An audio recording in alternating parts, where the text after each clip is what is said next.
आर्थिक संकटात सापडलेल्या एसटी महामंडळाची परिस्थिती सुधारण्यासाठी प्रयत्नशील असले तरी बस चालकांच्या सुरक्षिततेचा प्रश्न दिवसेंदिवस गंभीर होत चालला आहे। कर्नाळा परिसरात नुकत्याच घडलेल्या एका धक्कादायक घटनेत एका महिलेनं एसटी बस चालक आणि वाहन चालकांना चपलांनी जबर मारहाण केल्याचा व्हिडिओ सोशल मीडियावरती मोठ्या प्रमाणावर व्हायरल झाला आहे। प्राथमिक माहितीनुसार एसटी बसमुळे दुचाकीला किरकोळ धक्का लागला। यानंतर संबंधित महिला संतप्त झाली। तिने रागाच्या भरात चालक आणि वाहकाला अक्षरशः चपलांनी मारहाण केली।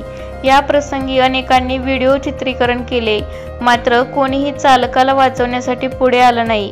ही बाब अधिकच चिंताजनक ठरते। घटना डेपो परिसरात घडली आहे। डेपोमध्ये सुरक्षा रक्षक तैनात असतानाही त्यांनी हस्तक्षेप का केला नाही हा प्रश्न उपस्थित होत आहे।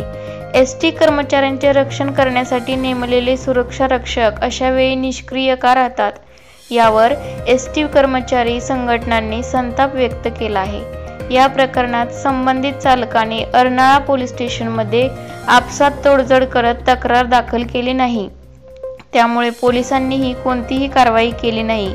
मात्र एसटी कर्मचारी संघटनांचे म्हणणे आहे की अशा घटनांमध्ये कायद्याचा आदर राखला पाहिजे। गुन्हा दाखल होणे आवश्यक होते जेणेकरून अशा घटना पुन्हा घडू नयेत। एसटी चालक संघटनेचे काँग्रेस सरचिटणीस श्रीरंग बर्गे यांनी स्पष्ट सांगितले की रस्त्यावर एखादा धक्का लागल्यावर बस चालकांवर हात उचलणं हा कायद्याचा अवमान आहे। जर यावर नियंत्रण आणलं नाही तर भविष्यात चालकांच्या सुरक्षिततेवर मोठं संकट निर्माण होऊ शकतं।